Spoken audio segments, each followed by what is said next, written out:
ഇതെന്താ? എന്റെ ഐഫോൺ നിലത്തൊന്ന് പൊട്ടി. അപ്പോൾ ഞാൻ തൃശ്ശൂർക്കൊന്ന് സർവീസ് ചെയ്യാൻ വേണ്ടി പോവാണ്. അത് തൃശ്ശൂർക്ക് എന്തിനാ പോണേ? നമ്മളെ പടപ്പാ പട്ടാമ്പി റോഡിനല്ല വീക്കേറല്ല. എടപ്പാളിലെ ഐഫോണിന്റെ ഏറ്റവും വലിയ സർവീസ് സെന്ററിലാണ് ഞാനുള്ളത്. എടപ്പാളിൽ ഒരുപാട് സർവീസ് സെന്ററുകളുണ്ട്. എന്താണ് വീക്കെൻഡിന്റെ പ്രത്യേകത? ഓക്കെ, നമ്മുടെ പ്രത്യേകത എന്ന് വെച്ച് കഴിഞ്ഞാൽ ചെയ്യുന്ന എല്ലാ സർവീസിനും നമുക്ക് എന്ത് ചെയ്യാൻ പറ്റും, വാറണ്ടി പ്രൊവൈഡ് ചെയ്യാൻ പറ്റും. മാത്രമല്ല ഐഫോൺ 16 Pro Max വരെ, ഇപ്പോൾ ലേറ്റസ്റ്റ് ഇറങ്ങിയ 17 ഇറങ്ങിയിട്ടില്ല എന്നെങ്കിലും 17 അവൈലബിൾ ആണ്. 16 Pro Max വരെയുള്ള എല്ലാ സ്പെയർസും നമ്മുടെ കയ്യിൽ സ്റ്റോക്ക് ഉണ്ട്.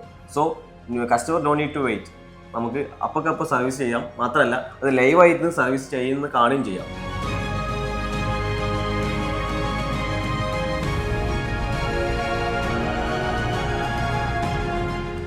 നിങ്ങളുടെ ഫോണ് നിങ്ങൾ തന്നെയാണ് സർവീസ് ചെയ്യുന്നത്.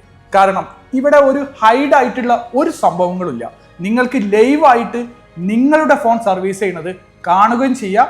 അതിൻ്റെ എന്ത് സ്പെയർ പാർട്സ് മാറ്റി എന്നുള്ളതിൻ്റെ ഡീറ്റെയിൽസ് നിങ്ങൾക്ക് ലൈവായി കാണുകയും ചെയ്യാം.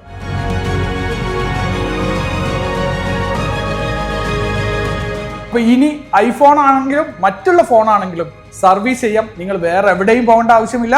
നമ്മുടെ പട്ടാമ്പി റോട്ടിലുള്ള എടപ്പാൾ ഹോസ്പിറ്റലിന്റെ ഓപ്പോസിറ്റ് സൈഡുള്ള വീക്കെയറിൽ വന്നാൽ മതി.